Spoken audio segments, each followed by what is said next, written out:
Before we move into the closing plenary with Young Pueblo, I'm really honored to introduce this next plenary session, which is voices from Social Connection and our champions, our bipartisan champions on Capitol Hill. Let me just tell you, our coalition and our staff members work tirelessly to raise the visibility of the importance of social connection right here in Washington, D.C., as I said, on a bipartisan, bicameral basis. We are so honored to work with really dozens of Capitol Hill offices on a weekly basis on this critically important issue. Just this week, tomorrow, we're meeting with leadership in the Senate, including Majority Leader Schumer. We're going to be meeting with House leadership tomorrow and a number of other offices as well. I also want to thank the Coalition Steering Committee, our most active and engaged members who will be joining us for a number of those meetings. And then finally, on Thursday around at 12:30, a number of us will be meeting at the White House with President Biden's lead healthcare and veterans staffers. So we're up on Capitol Hill. We're fighting for these issues. And I'm just so honored to now turn to remarks from three Capitol Hill leaders and champions on our issues. Representative Mike Flood, a Republican from Nebraska. Representative Seth Moulton, a Democrat from Massachusetts, who will be joining us after Congressman Flood. And then finally, we'll have on screen Senator Tina Smith, a Democrat from Minnesota. So I'm pleased to first welcome Congressman Mike Flood to the stage. Congressman Flood represents Nebraska's 1st District. And in November, just this past November of 2023, Congressman Flood introduced the Improving Measurements for Loneliness and Isolation Act, bipartisan, bicameral legislation that would establish a national working group to formulate recommendations for standardizing measurements of loneliness and isolation. The coalition has been so pleased to cultivate really just a strong relationship with Mr. Flood and his team, and are delighted to have him on the stage with us this afternoon. Let's welcome Congressman Flood. Thank you so much. Well, hey, thank you very much for having me. Good to see you all here today. I want to say a special thank you to the Coalition to End Social Isolation and Loneliness. There's a coalition for everything, as I found out. I've been in Congress for 2 years, but I want to tell you how I got to this topic. It's a very unique story. I have been a broadcaster since I started in high school at 15. And I now own radio stations and TV stations across Nebraska, and that's my day job. I've been in our state legislature for over 10 years. But when the COVID pandemic hit in March of 2020, all of my advertisers canceled in March because they couldn't sell cars and they couldn't sell retail products. And what was ironic about that is that, and I have my own independent news network called News Channel Nebraska, is that everybody was watching TV because everybody was home, but none of my advertisers were willing to spend any money because nobody could go to work. And so I had to get really creative. I have 200 employees. I got to make sure they keep getting paid, and they couldn't come to work. And this is before the Paycheck Protection Program. And so I was walking around the YMCA just kind of racking my brain, what could I do? And I thought, there's so many people that are at home, and all my TV station was talking about was COVID, COVID, COVID, COVID. It was just over the top. People were consuming it, but you got sick of hearing the word. You got sick of looking at that ugly little, that micro cell, whatever it is, with the pointy things. And so I decided to, I rented out like a space, and I welcomed bands, because you could only have 10 people in a place to gather under the rules, the health department rules. And so I brought in polka bands, I brought in rock bands, country bands, jazz musicians, country singers, old time country, you name it, I had it. Any kind of music, any kind of venue. And so for 2 hours, and I actually, to protect my employees, I had my 2 young sons running the cameras. One of them was 10 years old on a milk crate.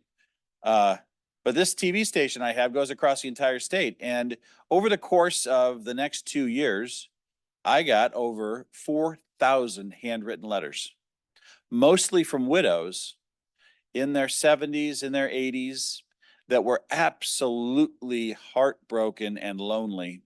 And they poured everything out into these letters.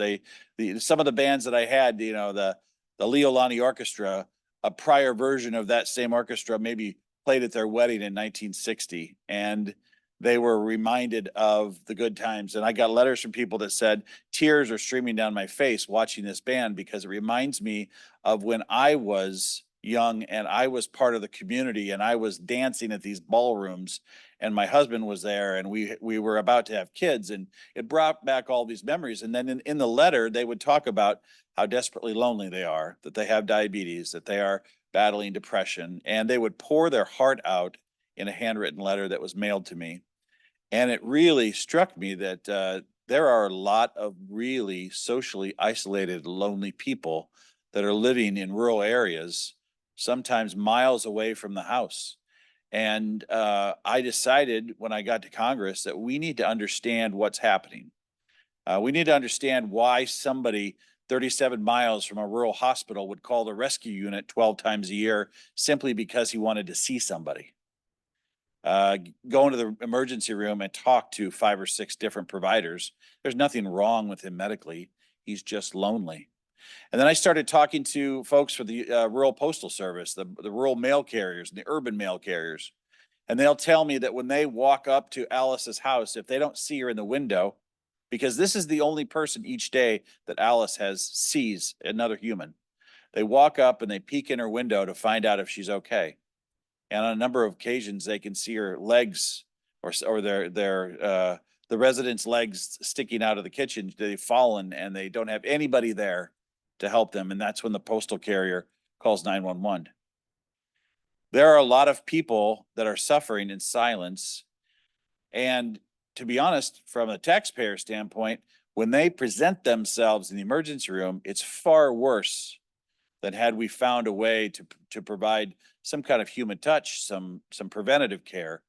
And the reason it strikes me so much is that my mom was a psychiatric home health nurse for a long time for like a day center where people with mental health challenges would be able to go to a day room, and then she would check on them at home. And she knew that if they weren't coming to the door, if they were not tracking, that she had to talk them into taking their medicine again and to keep them out of the emergency room. None of that was reimbursable for Medicaid. It's a non-medical model. She wasn't there to provide any service other than to check on them. And our system doesn't reward that kind of prevention. And so as I think about social isolation and loneliness, I think about who in our society can be out there to provide that human touch. How good is the senior center? It's only as good as the people that run it. I always joke, I don't know how many people here, I'm from a rural state, but anybody know what Golden Corral is? Right? Part of me thinks we need a Golden Corral in every town because that draws people out that are elderly. They have a lot of different choices and the food is reasonably priced. And we have to figure out ways to get the Alice out of the house. We have to figure out ways to make them want to walk out of the house. And I think personally, the United Kingdom started looking at this in 2015. America's, we're behind. But I was so pleased to see the Surgeon General come out and identify this as a public health concern. And I just had a TV station in Omaha ask me today, they knew I was coming here. They said, what can we be doing now before the legislation gets going? And I said, it's as easy as knocking on your neighbor's door and saying, hey, you okay? I haven't seen you for a while. I know we don't get to talk much, but I just want to check on you. That human touch is so important. I also think with telehealth, there's opportunities. There's a lot of elderly folks that like their Sudoku or they like playing certain games, and you can tell electronically if they've been playing that game. And if they aren't playing it for 3 days in a row, somebody needs to call them and say, hey, Marge, are you okay? We noticed you haven't been playing your game. I look at all these rural hospitals that are critical access centers and they get a special form of reimbursement. And I think, how can we energize them to very safely reach out to people and say, you doing okay? Are you taking your medicine? Can we see your house? A lot of hoarders out there, a lot of folks that end up in unhealthy situations. They just get stuck in there. And so here's what I've done. As I came to Congress, thanks to the Coalition to End Social Isolation and Loneliness, they saw a bill that I introduced. It was one of my first bills, and it basically says, before we march headfirst into what the programming should be, let's define what social isolation and loneliness is. Let's figure out how we're going to measure what progress is. And since then, Senator Murphy from Connecticut and Senator Pete Ricketts from Nebraska, who I talked into this, he was governor at the time this was all happening in our state. We're all working together on collaborating to go to the GAO. We're going to ask the GAO to agglomerate all the different data that's out there, and let's start there and then work our way into the future. Now, what I have learned since this whole thing started is that, I may be in the rural health lane with elderly population. There are all sorts of different folks that are battling social isolation and loneliness. I talked to a mom the other day in my district, and she's got one daughter. Well, let me back up. I talked to a group of students at Schuyler High School in Schuyler, Nebraska, almost all Latino, meatpacking town. And I talked to the seniors, and I said, all right, who's going to college?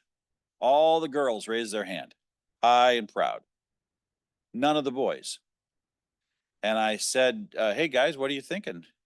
And the teacher started looking at me like, ask them more questions.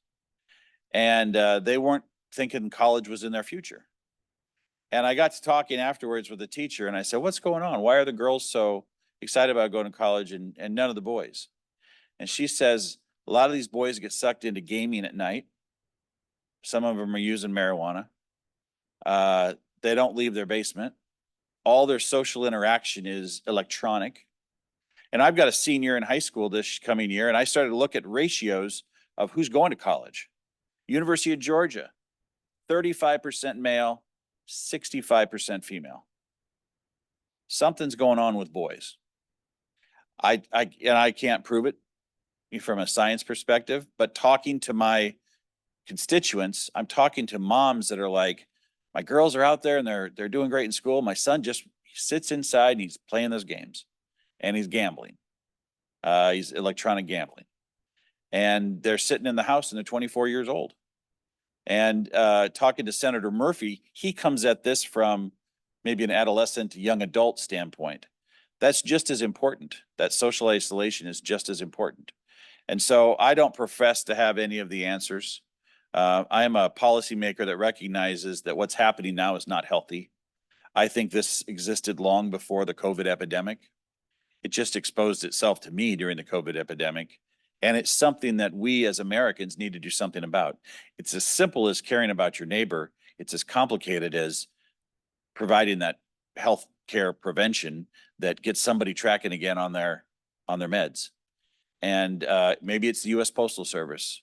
Maybe it's a system of volunteers. If you think about the U.S. Postal Service, what other federal agency touches every doorknob in America every day? And the last I checked, they are looking for ways to make the numbers work. And so I'm looking for ways to use people that are out there and that care and that are trustworthy. Because the last thing I want to do is set somebody up with somebody that could prey on a vulnerable individual, which happens all too often. So with that, I would add just a few closing remarks. I did not realize how bipartisan this issue was until I got into it. And it's been a delight to work with people on both sides of the aisle, because I think at the end of the day, we all very much care about this issue and doing something very positive. My biggest fear about this issue is that it's so complex and it's so big that we can throw as much money as we want at it and you won't get the results that you want. And so I'm very focused on, let's identify what loneliness is, let's identify what our benchmarks are, and let's identify the data that we need to look at to say, are we moving the needle or not? So that whatever we invest in, whatever that is something that actually helps Americans move out of social isolation and end loneliness. And I think I probably share that with all of you. So with that, I want to congratulate you for doing everything you've done as a coalition, and I look forward to working with you. Happy to interact, and I would encourage you to find me on LinkedIn under Mike Flood Congress, FLOOD. I put a lot of stuff on there about the loneliness efforts, and it's a good way to keep in touch. Thank you.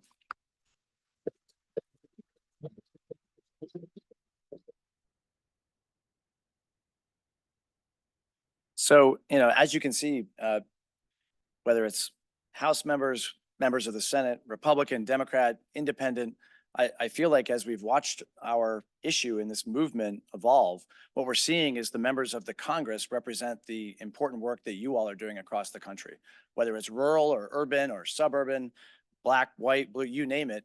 Members of Congress are really starting to step forward. And I think we should be very, very proud of that progress in a very short period of time.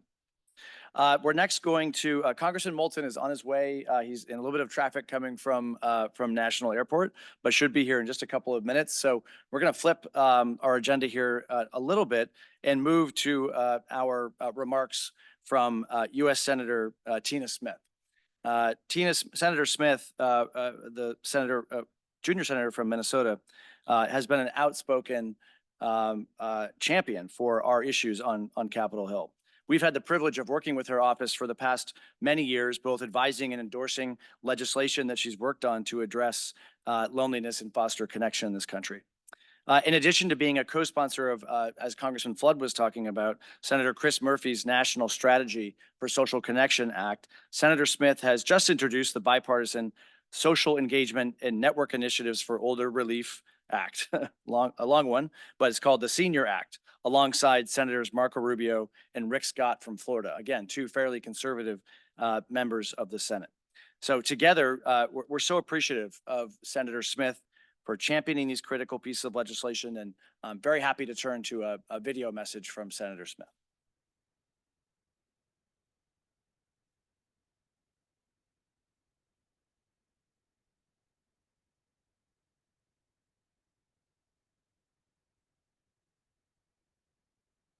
Hi, everyone. I'm U.S. Senator Tina Smith. I want to thank the Coalition to End Social Isolation and Loneliness for inviting me to speak with you about this incredibly important topic. And I wish that I could be with you all today in person.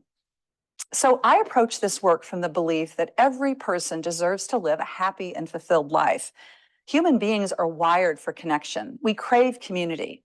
And supporting people who are socially isolated, helping other people find connection, well, that connects us to our humanity. And this contributes not only to our sense of mental well-being, but also our physical health.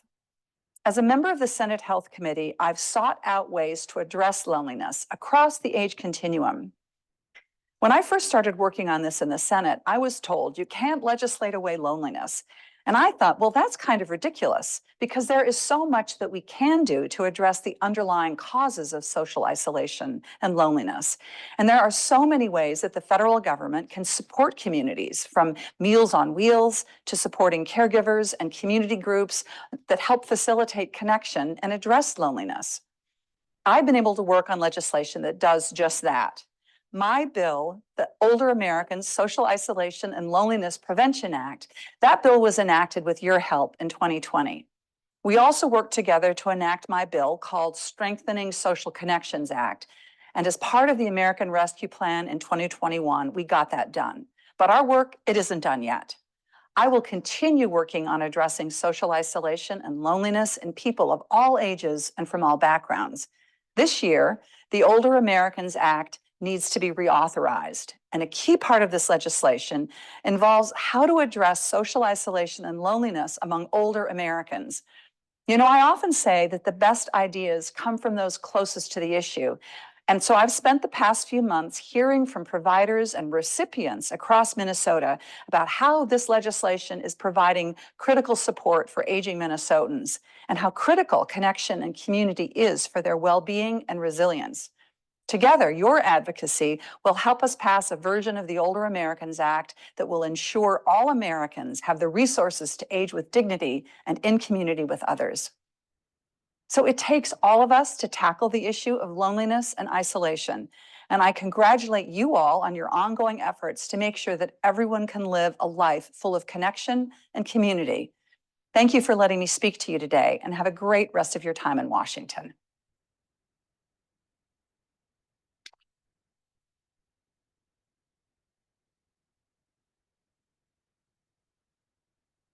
As I said, Senator Smith has been just a tireless advocate for all of us in this community on Capitol Hill, and we're so appreciative of her leadership. I'm told Congressman Moulton is here. I think I just saw a thumbs up. I see him. Good. Now it's my pleasure to turn to Congressman Seth Moulton. Congressman Moulton proudly represents Massachusetts' 6th district. Prior to this, and serving in Congress, he served 4 tours in the Marines and led the building of America's first high-speed rail line. Congressman Moulton was also a leader in the creation of the 988 National Suicide Lifeline, now in all 50 states, as we know, and a very, very important achievement for the congressman, for this Congress, and for this president. He's also, of course, a leader in Congress in expanding mental health care access in this country. We've been working closely, just on a personal level, we've been working very closely with Congressman Moulton's office on a whole range of ideas around social isolation and loneliness. And what I'll say is the way that he's starting to think about this issue and that you'll hear about is sort of, I think, a new sort of community-based approach in the Congress on a bipartisan basis. So really excited to have him with us today. So let's give him a warm welcome. Congressman Moulton. Thanks so much for joining me.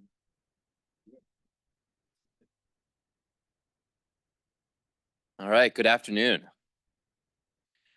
Thank you very much for having me. Thank you, Andrew, for the kind introduction and for all the good work that you, Patrick, and everyone else on your team is doing. I'm here to talk about resilience and what we can do to strengthen resilience, even through a little bit of legislation here in America. Now, I just returned a few days ago from the D-Day celebrations in Normandy, the 80th anniversary, perhaps the last anniversary where any significant number of actual World War II veterans will attend. We flew overnight to get there, got to the hotel in Paris about 4 in the morning, left an hour later at 5, took about 4 or 5 hours to get out to Normandy, planes, trains, and automobiles. Actually, we didn't do trains. That would have been a lot faster, but planes and automobiles. And as we were walking into the celebration, I turned to a colleague and just said, "Hey, how's it going?" And he said, "Well, it's okay. I'm a little tired." And my immediate reaction to him there for the 80th anniversary of D-Day was, "Oh, no, no. You don't get to be tired. Not here. Not today. You don't get to be tired." The point is that we all have times when we have to be resilient, whether you're scaling the cliffs on Omaha Beach or you're just showing up as a member of Congress to be there for a commemoration. For me, one of the times that comes to mind when I think about resilience in my own life is in 2019, when I made one of the biggest decisions of my political career. And that wasn't running for president, although I did that as well. There were 25 other Democrats running for president, and I doubt there's anyone in this room who remembers that I was one of them. No, my decision did not put me in a group of 25. It put me in a group of 1, becoming the first sitting member of Congress ever to talk about dealing with my own mental health issues.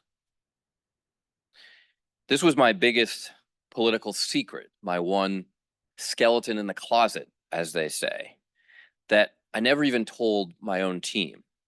Not only did I experience some symptoms of post-traumatic stress after serving 4 tours as a Marine infantry officer in Iraq, but I made the audacious decision to actually seek help for it, to go talk to a therapist. Now, these things, not only having a mental health issue, but actually getting help for it, have been death sentences in American politics for literally centuries. And this, even despite the fact that we know some of our greatest American political leaders dealt with mental health issues themselves. Abraham Lincoln had lifelong issues with depression. If you read what George H.W. Bush or John F. Kennedy wrote about their experiences in World War II, they almost certainly suffered symptoms of post-traumatic stress as well. But nonetheless, there's a long sordid history of people being drummed out of politics because of revelations about their personal mental health. So I knew that sharing my story could literally end my career. But I also thought about all the Marines I had served with, whom I had been encouraging to share their own stories and get help. Marines lead by example. And I wasn't leading by example by keeping this part of my own life a secret. Of course, I was afraid that my entire community, my community of supporters, might abandon me, like so many have run from politicians for actual real scandals in the past. But much to my surprise, they didn't. Not only did they not abandon me, they encouraged me. And their presence in my life made me even more resilient than I had been before. Now, I know that most Americans don't experience loneliness in the form of going way out on a limb as a member of Congress. But this feeling of loneliness, being alone with a certain experience or revelation, is something that every one of us will go through at some point in our lives. What we need to do is not avoid doing hard things. They will happen, and good people will take on tough challenges. What we don't need is more safe spaces. What we need is resiliency in the face of challenges. The Marines helped make me resilient. The men and women I served with still do today. And so did growing up in my own little hometown of Marblehead, Massachusetts, a small town with a big sense of community. I was also fortunate to find some strong mentors in both high school and college. All of these things have helped sustain me in times of adversity. And while I wouldn't say that serving in Congress is the best place to go if you want to preserve your mental health, I do have strong communities in Washington and back home. I mean, even the internet trolls and extremists do their own part. I actually screenshot some of the most awful posts they make and try to laugh about them later. I'll save some of the quotes for offline. The Marine Corps has an age-old saying, "What doesn't kill you only makes you stronger." And I try to take that to heart. But more important than my personal experience with this disclosure about my own mental health was the fact that it gave me a platform I use today to make mental health a national policy priority in Congress. Back in 2019, around the same time as I was talking about my post-traumatic stress experience, I also established a 3-point mental health plan. I'm proud to say we've made a lot of progress in accomplishing 2 of those 3 pillars so far. First, getting troops and veterans better mental health care, not just because they deserve it, but because they can set a great example for everyone else in the country. If that Green Beret or U.S. Marine is willing to get mental health care, talk to a therapist, I can too. Creating a 3-digit mental health hotline. I co-authored the bill to establish 988, and it's literally saved thousands of lives already. But the third, thanks. Thank you. But the third point is harder. It's to completely normalize mental health care by establishing annual mental health checkups, the same way we have annual physicals. Because if I told you I was on my way to an annual physical this afternoon, no one would come up to me after this speech and say, "Oh my gosh, what's wrong with you? Are you okay?" But that probably wouldn't be what people are thinking if I told you I was going to go see a therapist as soon as this was done. We've got to get to the point where we totally normalize mental health care, routine mental health care in America. Make it preventative care, not just reaction to crisis. It's since become evident, thanks to the work that you are all doing, that there's another underappreciated factor plaguing our mental and physical health, and that's loneliness. We've all seen that dramatic formulation that found lack of social connection can be as dangerous as smoking up to 15 cigarettes a day, and not as fun either for anyone who's had a cigarette.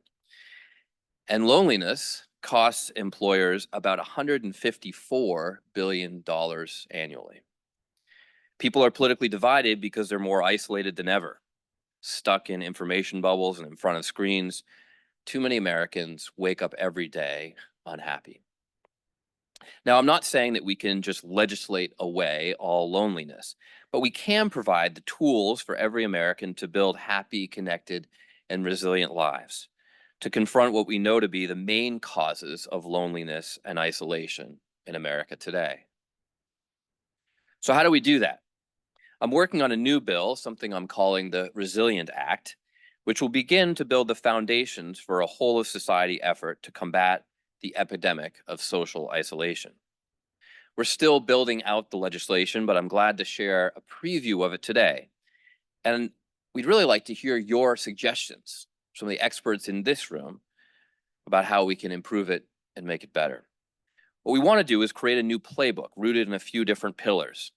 Number one is the built environment. This means incentivizing the construction of an environment that fosters social connections. There's real social and societal value to green spaces, to bingo halls, VFW halls, pedestrian malls, plazas, neighborhood barbershops, or the community swimming pool. It's that first place where you went as a kid without your parents, or maybe you got into it with a bully, but your friends stood up for you. This means incentivizing cities and towns, nonprofits and businesses to build infrastructure geared toward livability and social interaction that gets people away from their screens, out of their cars, and into the community. And if we're going to encourage people to participate in their communities, we'll need safer and more orderly public spaces to do so. And that means better community policing. So this legislation will increase grant funding for public safety to improve public spaces and make them more friendly, safe, and accessible. Americans should live, work, and play in places designed for humans, not for cars. These investments are not just good for business and overall economic vitality. Studies also show that more social cohesion prepares communities better for moments of crisis, like national disasters or pandemics. The next pillar is seniors. Getting older in America shouldn't mean losing a sense of purpose and connection. This legislation will have provisions in it that aim to build better quality of life for seniors, like incentivizing mixed-use community living and funding intergenerational facilities such as community centers and combined daycare senior centers. More connected seniors mean a healthier economy. It means not spending an extra $6.7 billion a year on healthcare for socially isolated older adults. And finally, the third pillar will be youth and social media. The bottom line is that we need to figure out a way to get kids off their phones and back into real life with their families, their friends, and their school communities. That means prohibiting kids from being on their phones during the school day. It means finally holding social media companies to account, putting time limits for kids and fining platforms who violate them. And instead, expanding youth national service, after school programs, and cultural enrichment opportunities for kids to see their country, not through their phones, but in person. Our younger generations need to be prepared to face a tough world, to fix problems, to take on the challenges that we know are all around us. And we as adults, as leaders, need to create better conditions for young people to thrive. That involves making tough choices. In the world of public policy, there has never been a meaningful investment in our kids that didn't pay off in huge dividends. This crisis of social isolation, at the end of the day, doesn't have a simple fix because it has been compounded for years upon years and has profoundly deep roots. It touches everyone and has many causes. And that's why what I'm proposing today is that we think big, come up with new outside the box ideas, and go bold. Telling my story about post-traumatic stress has made me stronger. It's helped me become a better congressman, a better father, a better citizen, a better friend. We need more Americans to have that experience as well, taking on tough things, whether by choice or by accident. And rather than shrinking from the challenge, seeing it through. We can make America better, stronger, more resilient. And I'd love to do it with you. So thanks for giving me the opportunity to share a little bit about my own experience and give you a preview about some of the work that I think we can do in partnership to make a better, stronger country. Thank you very much.